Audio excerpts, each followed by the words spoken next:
ठीक है। आज हम लोग जो क्लास 10 का जो मैथ है उसमें जो त्रिभुज है उस त्रिभुज के बारे में हम पहले चर्चा करेंगे। इस त्रिभुज में सबसे पहले जो बहुविकल्पी सवाल हैं उस बहुविकल्पी सवाल पर भी चर्चा करेंगे। उससे पहले जो फार्मूले हैं, त्रिभुज के जितने फार्मूले हैं उस सभी फार्मूले पर एक हम सारांश देखेंगे, समरी देखेंगे। तो इसमें सबसे पहले त्रिभुज है। त्रिभुज में क्या है, जो 10 के सिलेबस में सबसे पहले समरूप त्रिभुज है। समरूप त्रिभुज है। तो समरूप त्रिभुज किसे कहते हैं, यह देख लीजिए। सम मतलब समान वाली आकृति, समान वाली, रूप मतलब आकार। तो जब दो कोई आकृति हो, उन दोनों आकृतियों का आकार जो है समान हो तो वह समरूप कहलाता है। तो ऐसे में हम त्रिभुज की बात कर लें कि दो ऐसे त्रिभुज जो समान आकार के हों। जैसे एक त्रिभुज यह ले लिए, यह एक त्रिभुज है, एक ए है, एक बी है, एक सी है। एक और त्रिभुज ले लें तो यह एक त्रिभुज सी है, डी है, ई है। जो आकार, जो तस्वीर या पिक्चर जो भी कह लीजिए इस त्रिभुज का है वही सेम टू सेम इसका भी होना चाहिए। छोटा बड़ा से मीनिंग नहीं है, छोटा बड़ा हो सकता है समरूप में, किंतु जो आकार इसका है वही आकार इस त्रिभुज का भी हो। तो हम इस तरह से कह देंगे त्रिभुज ए बी सी यह समरूप का सिंबल है। यह किसका सिंबल है, समरूप का। और त्रिभुज किससे कहेंगे, डी सी ई से, डी सी ई से। तो इस प्रकार से यह त्रिभुज क्या हो गए, समरूप त्रिभुज है। और समरूप त्रिभुज की जो कसौटियां होती हैं जो सिद्ध करते हैं कि यह समरूप त्रिभुज है, तो उस समरूप त्रिभुज में सबसे पहले फर्स्ट पॉइंट, 2 पॉइंट यहां देखना है। संगत कोण आपस में बराबर होते हैं। संगत कोण आपस में बराबर हो। दूसरी बात संगत भुजाओं का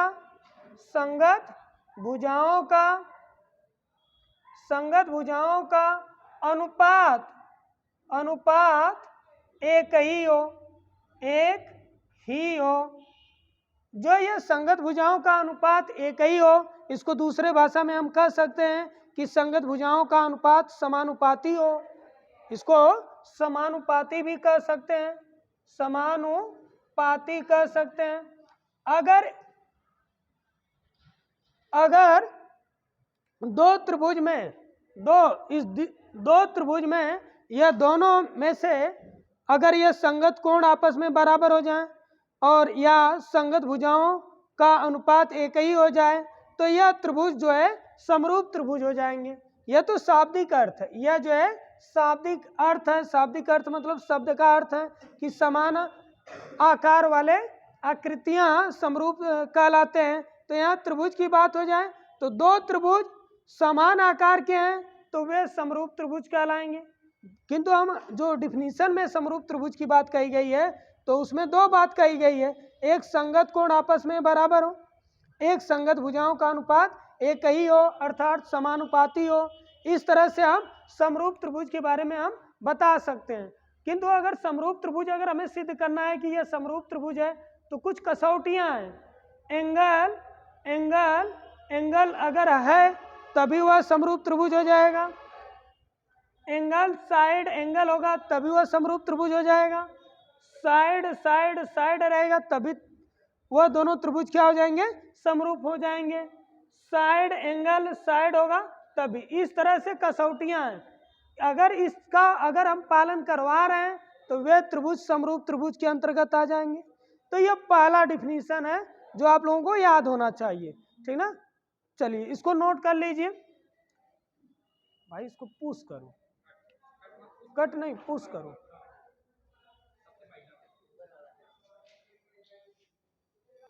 अब यह त्रिभुज में जो एक अच्छी प्रमेय है उस पर सवाल बहुत अच्छा खासा पूछा जाता है, जिसे हम लोग थेल्स प्रमेय के नाम से जानते हैं। तो हम लोग थेल्स प्रमेय पढ़ेंगे। तो यह थेल्स प्रमेय होता क्या है इसके बारे में सुन लीजिए।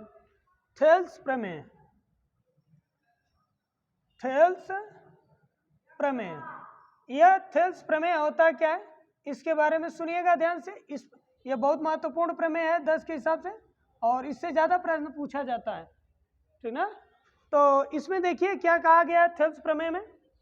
थेल्स प्रमेय में यह कहा गया है कि यदि एक त्रिभुज हो, क्या हो, यदि एक त्रिभुज हो, ठीक, इसी जो कोई एक भुजा, मान लीजिए मैं ये भुजा ले लिया, इसी भुजा के समांतर एक और भुजा जाए, ये इसी के समांतर एक भुजा इस तरह से जा रही है, जो यह ए बी का जो कोई भी पॉइंट हो, चाहे मध्य बिंदु हो चाहे कोई भी बिंदु हो, जो यह पी मान लीजिए, और ए सी का यह क्यू है, तो यह बी सी जो यह भुजा जा रही है, इस बी सी के समांतर यह पी क्यू भुजा हो।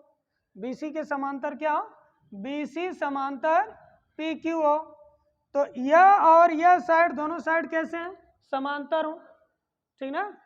तो जब यह समांतर है तो थेल्स महोदय क्या बोले कि यहां से जो एपी है, यह भुजा एपी बटे यह एपी बटे यह पीबी, एपी बटे पीबी बराबर यह ए क्यू बटे क्यू सी। यही बोले, अगर यह इस तरह से समांतर है तो यह एक नियम है जो थेल्स नियम या थेल्स प्रमेय कहलाया।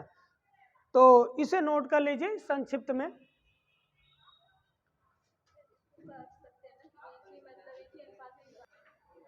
अब जो हम तीसरे फार्मूला की अगर बात कर लें तो दो त्रिभुज दिए रहेंगे। कितने त्रिभुज दिए रहेंगे, दो त्रिभुज दिए रहेंगे। दोनों त्रिभुजों के क्षेत्रफल और दोनों त्रिभुज के भुजाओं में क्या संबंध है, इस तरह से जो फार्मूले हैं उसके बारे में हम चर्चा करेंगे। तो एक त्रिभुज यह है, एक त्रिभुज यह है, एक त्रिभुज यह है, तो थोड़ा नाम लिख दूंगा। यह त्रिभुज का नाम ए बी सी है और यह त्रिभुज पी क्यू आर है। सुनिएगा, यह यदि त्रिभुज ए बी सी और त्रिभुज पी क्यू आर, यह दोनों यदि समरूप त्रिभुज होंगे तो, ध्यान से सुनिएगा, त्रिभुज ए बी सी समरूप है त्रिभुज पी क्यू आर से, पी क्यू आर से। जब यह समरूप है तो इनके क्षेत्रफलों का जो अनुपात होगा इनके संगत भुजाओं के वर्गों का अनुपात के बराबर होगा।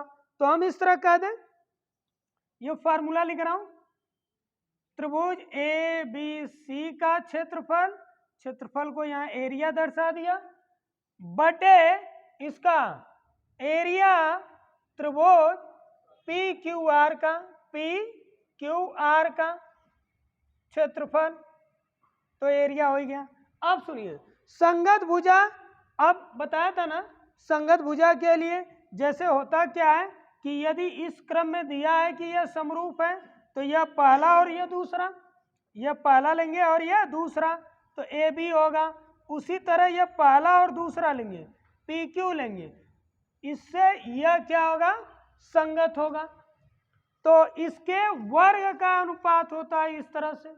और इसी में अगर हम बात कर लें तो इसमें अगर हम बात करेंगे तो जिस तरह से ए बी का है, जिस तरह से ऊपर लेंगे, जैसे ए पहला और दूसरा लिए तो यहाँ भी पहला और दूसरा, अगर हम दूसरा और तीसरा ले लें, या बी और सी ले लें, बी सी ले लें, तो यहाँ भी यह क्यू आर लेंगे, क्या लेंगे, क्यू आर लेंगे, तो यहाँ से क्यू आर का होल स्क्वायर इस तरह से होगा बराबर, यह पहला और तीसरा ले लें, पहला क्या है, ए है, तीसरा क्या है, सी है, तो यह ए सी बटे इसका भी पहला और यह तीसरा, पहला और तीसरा, यह पी आर का होल स्क्वायर। यही नहीं, यह तो भुजाओं में लिया हो ना, यही माध्यिकाओं के वर्ग का अनुपात होगा, शीर्ष लंब के वर्ग के अनुपात भी इसी में सब शामिल कर दे रहा हूं। तो यह अगर यह मान लीजिए शीर्ष लंब है, ए यम है, यह मान लीजिए यह भी शीर्ष लंब है, यह पी एन है, तो देखिए ए एम, क्या कह रहा हूं, ए एम, तो यह क्या होगा, पी एन होगा, पी एन का होल स्क्वायर। अगर मान लीजिए यह माध्यिका है, इसका नाम क्या दे दूं, चलिए इसका नाम यश दे दिया, और यह भी माध्यिका है, मान लीजिए यह माध्यिका जो है इसका नाम पी तो है यहाँ, अच्छा यल दे दिया, तो यह ए यस क्या होगा, ए यस बटे यह क्या होगा, ए एल का होल स्क्वायर। मेरे कहने का जो मीनिंग हुआ, ओ गलती हो गई, यह पी एल का।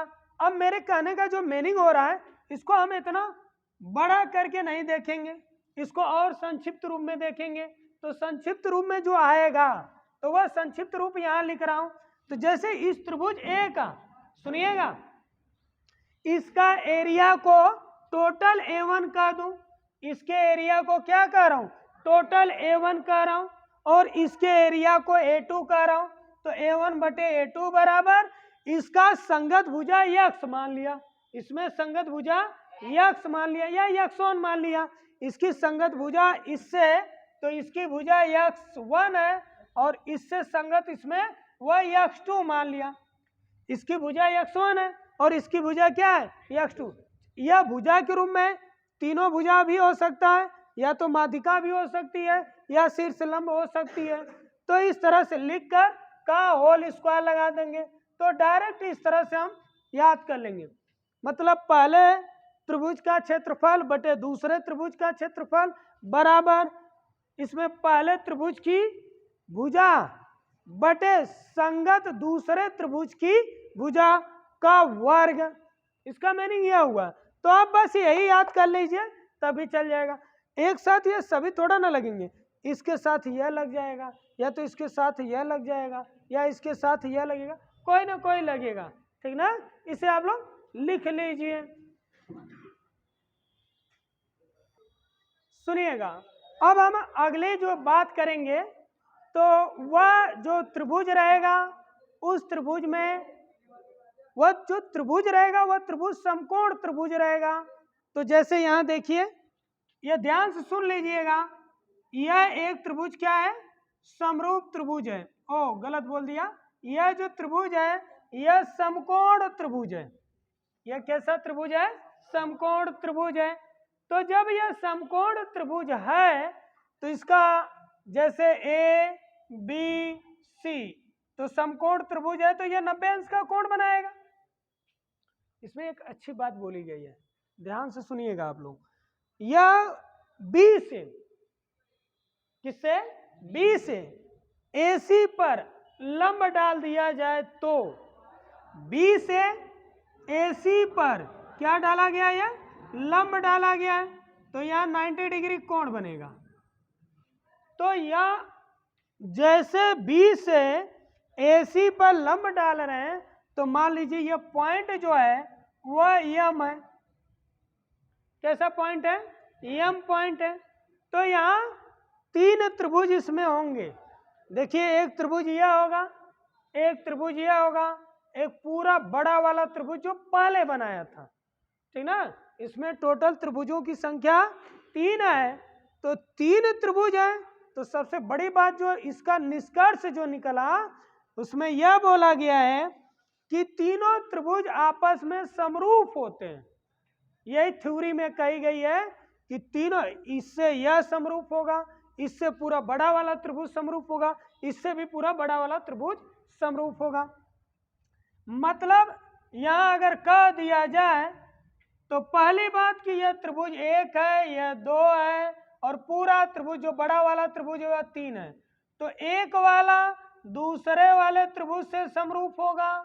और दूसरी बात इसी में बोल दिया गया है कि दूसरा वाला, पहले वाले से तो हो गया, दूसरा वाला तीसरे वाले से समरूप होगा। इसको इस तरह ले लीजिए, पहला वाला तीसरे वाले से समरूप होगा, दूसरा वाला तीसरे वाले से समरूप होगा, और यह पहला दूसरे से समरूप हो जाएगा, पहला दूसरे से समरूप हो जाएगा। इसमें यही चीज बोली गई है, पहला दूसरे वाले से समरूप होगा। तो यहाँ तक यह तो इस तरह से हम कह दें कि जो छोटे छोटे त्रिभुज है वह आपस में समरूप होंगे। यह छोटे वाले त्रिभुज बड़े वाले से समरूप होगा, यह भी छोटा वाला बड़े वाले से। तो इसमें याद क्या रखना है, वह पॉइंट वाली बात है जिससे हम जैसे समरूप त्रिभुज सिद्ध करेंगे तो उसकी कुछ कसौटियां रहती हैं, उन कसौटियों को देखना पड़ता है। तो अभी हम पीछे पढ़े हैं कि दो त्रिभुज समरूप होते हैं कब, जब उनके संगत कोण आपस में बराबर होते हैं।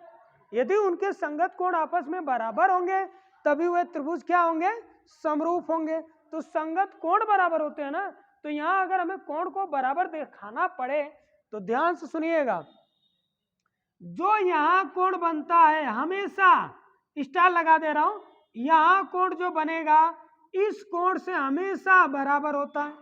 यह बात अलग से बता रहा हूं, यह तो हो गया भैया, आपको याद भी करना है कि जो भी यहाँ कोण बनेगा हमेशा इस कोण से बराबर होगा, और जो कोण यहाँ बनेगा, जो भी कोण यहाँ बनेगा वह इस कोण से बराबर होगा। सवाल लगाते समय ये जो ट्रिक बता रहा हूं वहां बहुत फायदा करेगा, ठीक ना। तो ये नोट कर लीजिए और फिर उसके बाद मैं बता रहा हूं। हो गया, चलिए। अच्छा, खांसी आ रही थी, चलिए कोई बात नहीं है। अब हम लोग जो बहुविकल्पी सवाल की चर्चा कर लें, जो बहुविकल्पी सवाल है, ठीक ना। तो हम लोगों में यह सीरीज चल रहे थे, बहुविकल्पी वाले जो सवाल हैं उनको लेकर चल रहे थे। तो पहले क्वेश्चन से हम चर्चा करेंगे। क्वेश्चन नंबर फर्स्ट कह रहा है कि दो आकृतियां हैं, दो आकृतियां जिनके, हाँ कोई बात नहीं है, दो आकृतियां जिनके आकार समान हो, जिनके आकार समान हो, जिनके आकार क्या हो, समान हो, परंतु आवश्यक रूप से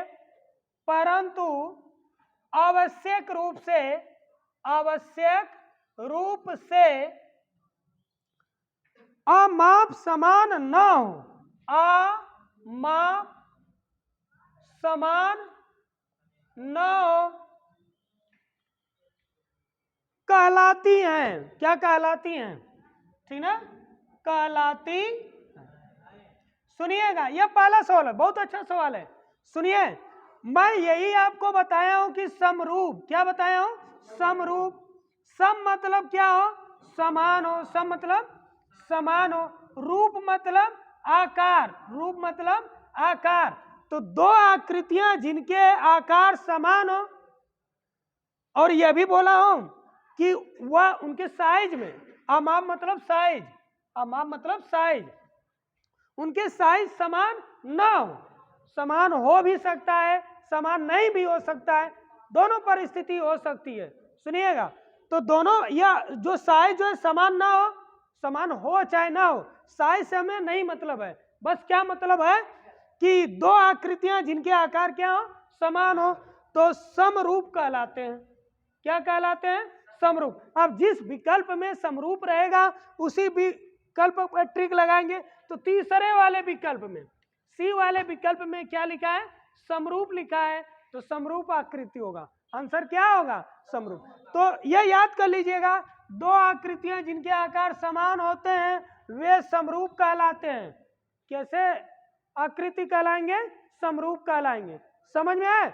अच्छा, ये एक चीज और है, आकृति यहां से आकार में समान हो, देखने में समान हो, अगर अमाप मतलब उसकी साइज अगर समान हो गई, उसकी साइज भी क्या हो गई, समान। यह न को हटा दीजिए, अगर साइज भी समान हो, साइज भी समान हो, संगत जो भी अवयव उसके हैं सभी अवयव अगर समान होने लगे, तो सभी अवयव समान होने लगेंगे तो वह तो समरूप तो रहेगा ही रहेगा, उसके साथ साथ सर्वांग सम भी हो जाएगा। क्या हो जाएगा, सर्वांग सम। सर्वांग सम का मीनिंग है सभी अंग समान होना। तो यहाँ साइज भी समान हो गया, आकार भी समान है, तो वह सर्वांग सम हो जाएगा। समझ में आई बात, तो नोट करिए इसे। अब हम दूसरे सवाल में की बात कर लें। दूसरे सवाल में केवल फिगर बना रहा हूं। यह एक फिगर है, देखिए ध्यान से। नाम दिया है, यह ए है, यह एफ है, यह ई है, और यह बी है, और यह सी है। कहा है कि त्रिभुज ए बी सी में, त्रिभुज ए बी सी में, मतलब ए यहाँ है, बी यहाँ है, सी यहाँ है, तो इस त्रिभुज की बात कर रहा है ए बी सी में। और त्रिभुज क्या कहा है, ए ई एफ, इस त्रिभुज में दो त्रिभुज की बात किया है। एक त्रिभुज ए बी सी, एक त्रिभुज ए ई एफ, ये दो त्रिभुज हो गए। इन दोनों त्रिभुज में कह रहा है कि दोनों त्रिभुज समरूप हैं। यह दोनों त्रिभुज यह और त्रिभुज यह दोनों कैसे हैं, समरूप हैं। यह सवाल में बोल दिया है समरूप हैं। तो कहा है कि कोण ए ई एफ बराबर होगा, ध्यान से सुनिएगा, ए ई एफ बराबर होगा। तो क्वेश्चन मार्क यह पूछा है, तो हम ए ई एफ, ए यहाँ, ई यहाँ, एफ, यह कोण किस कोण से बराबर होगा, ध्यान से सुनिएगा, यह कोण किस कोण से बराबर होगा। तो यह कोण जो है, देखिए जो ट्रिक बताया हूं वह ट्रिक में यह ए से बराबर होगा।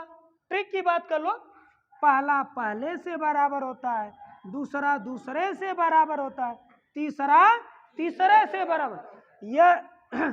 यही है ना, ई है ना, ई किससे बराबर होगा, ई जो है बी से बराबर हो गया ना, ई जो है किससे बराबर होगा, बी से। तो बी वाले ऑप्शन में लगाएंगे तो कोण ए बी सी यही बराबर होगा।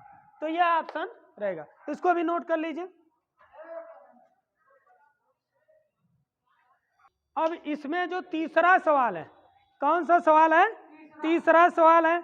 तीसरा में फिगर दिया है, फिगर बना रहा हूं, ध्यान से सुनिएगा। यह फिगर है और यह नाम जो है यहाँ ए है, यह नाम बी है, और यह नाम सी है।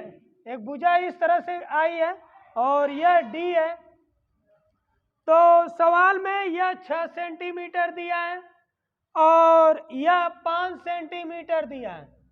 कह रहा है सवाल में त्रिभुज ए बी सी में रेखा एडी कोण बी ए सी, मतलब यह कोण, इस कोण का यह जो भुजा जो है, जो यह भुजा आ रही है, जो रेखा आ रही है वह अर्धक रेखा है। इस कोण को दो बराबर भागों में बांटते हुए आ रही है। तो बी डी क्या पूछा है, बी डी बटे डी सी का मान पूछा है, अनुपात पूछा है। सुनिए, कुछ नहीं करना है, कोई इस तरह से त्रिभुज दिया ना, तो यह जो साइड है और यह साइड, इन दोनों का अनुपात बराबर होगा। जो यह साइड है और जो यह साइड है, इन दोनों के अनुपात से कुछ करना नहीं है, इसमें बटे बटे, मतलब क्या हुआ कि ए बी, क्या कह रहा हूं, ए बी बटे यह बी डी बराबर क्या होगा, यह ए सी, क्या है, ए सी बटे यह डी सी होगा। अब मान रख दीजिए, ए बी का मान क्या है, 6 है, 6 बटे यह बी डी बराबर ए सी का मान कितना है, 5, 5 बटे डी सी। तिरिय गुणा सबको पता ही है, या तो एक काम करिए ना, चलिए गुणा ही कर दीजिए, तिरिय गुणा इसका इसमें, यह 6 डी सी बराबर यह क्या होगा, 5 बी डी होगा, यही ना। तो बी डी ऊपर है, डी सी नीचे है, तो यह डी सी गुणा में उधर जाएगा, बटे में हो जाएगा, 5 नीचे आ जाएगा, यह क्या हो जाएगा, बी डी बटे डी सी। तो यही आंसर आएगा। तो क्या आंसर आ जाएगा, 6:5। नोट कर लीजिए। तो हम अगले सवाल की ओर बढ़ रहे हैं। तो क्वेश्चन नंबर 4 में क्या दिया है, एक त्रिभुज दिया है, ध्यान से देखिएगा। एक यह त्रिभुज है, त्रिभुज में नाम यहाँ ए लिखा है, यहाँ बी लिखा है और यहाँ सी लिखा है, और यह एक साइड और गई है, इसका नाम ई है और इसका नाम एफ है। ध्यान से सुनिएगा, इसमें जो कहा है कि ए ई की वैल्यू 4 है और बी ई की वैल्यू 1 है और सी एफ की वैल्यू क्या है 1.5 है, तो ए एफ की वैल्यू ये यक्स मान लिया। सुनिएगा, बहुत इजी है, थेल्स प्रमेय। और यह कह दिया है कि यह साइड इससे समांतर है, मतलब यह बीसी समांतर है ई एफ से। सुनिए, थेल्स महोदय यही कहे थे कि जब यह और यह भुजा दोनों आपस में समांतर हो, कैसे हो, समांतर हो, तो ऊपर वाली भुजा बटे नीचे वाली भुजा बराबर उस साइड भी ऊपर वाली भुजा बटे नीचे वाली भुजा। तो ऊपर वाली भुजा कितना है 4 है, नीचे वाली भुजा क्या है 1 है, ऊपर वाली भुजा यक्स है, नीचे वाली भुजा 1.5 है, तो 15 चौक को 60, एक अंक पर दशमलव, एक का गुणा यक्स में यक्स। ये तो आसानी से आ गया, यक्स बराबर कितना आ गया 6, यही आंसर है, ठीक ना। अगर यह सेंटीमीटर में रहेगा तो यह सेंटीमीटर में आ जाएगा, ठीक ना, जिस यूनिट में दिया रहेगा वही यूनिट लिखेंगे। नोट करिए आप लोग। अब हम लोग क्वेश्चन नंबर ये 4 लग चुका है, अब क्वेश्चन नंबर 5 में आ जाइए। देखिए 5 में, क्वेश्चन नंबर 5 में क्या दिया है, एक इस तरह से त्रिभुज बनाया है, यह एक त्रिभुज है और यह भी है, तो यह वैल्यू 6 सेंटीमीटर है, यह वैल्यू 4 सेंटीमीटर है और यह यक्स की वैल्यू है जिसे हमें पता ही लग गया होगा क्या करना है, यह 3 सेंटीमीटर है। नाम क्या लिखूं, और नाम लिखना चाह रहे हैं तो लिख सकते हैं, ए है इसमें, यहाँ ई है, यहाँ डी है, यहाँ बी है और यहाँ सी है। यक्स की वैल्यू ज्ञात करना है और बोल दिया है कि डी ई बी सी से समांतर है, यह इससे क्या है। सुनिए, रूल थेल्स महोदय यह भी कह दिए थे कि यहाँ से यह पूरा बड़ा अगर साइज ले रहे हैं, ध्यान से सुनिएगा, यहाँ से यह पूरी बड़ी वैल्यू बड़ी साइज ले रहे हैं तो इधर जाएंगे तो बड़ा वाला लेंगे, जिस तरह से इसमें भुजा लेंगे उसी तरह से इस ऊपर वाले में भुजा लेना पड़ेगा, ठीक ना। इसमें लेने की जरूरत नहीं है क्योंकि यह और यह दिया है ना, इस वजह से। सुनिए, यहाँ से यह पूरा भुजा ले रहा हूँ, बड़ी वाली साइज में यहाँ से आप आएंगे तो यह यक्स देख रहे हैं और यह वैल्यू देखेंगे 3 है, तो दोनों लेकर चलना है तो बड़ा होगा, तो यक्स प्लस 3 होगा ना, दोनों को जोड़ देंगे।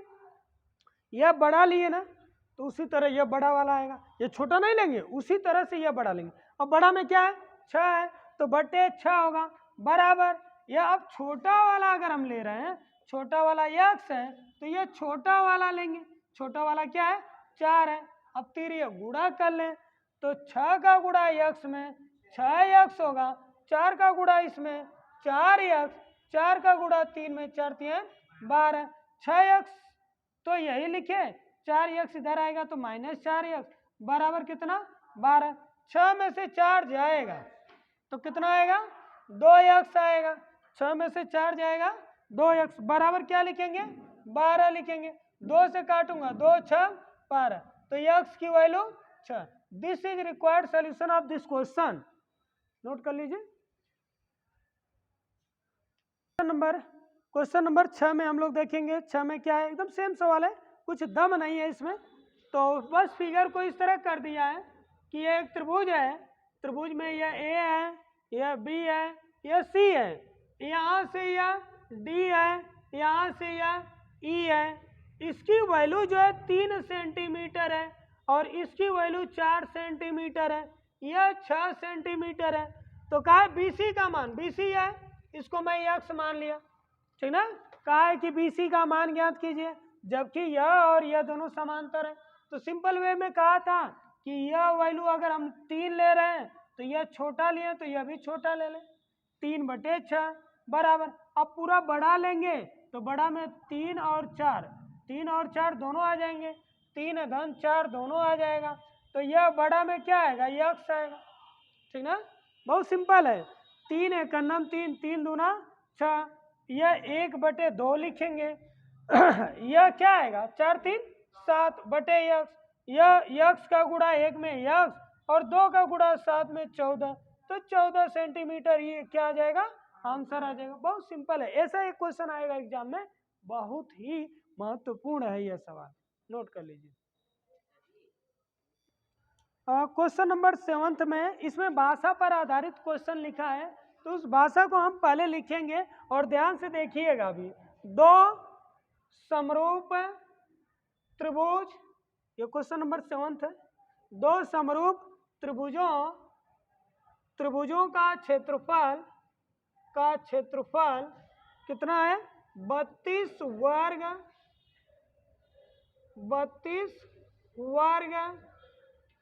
सेंटीमीटर है, 32 वर्ग सेंटीमीटर है, और 48 वर्ग सेंटीमीटर है, यह सवाल में दिया है। यदि पहले त्रिभुज की एक भुजा, यदि पहले त्रिभुज की एक भुजा का वर्ग 24 वर्ग सेंटीमीटर हो, 24 वर्ग सेंटीमीटर हो तो दूसरे त्रिभुज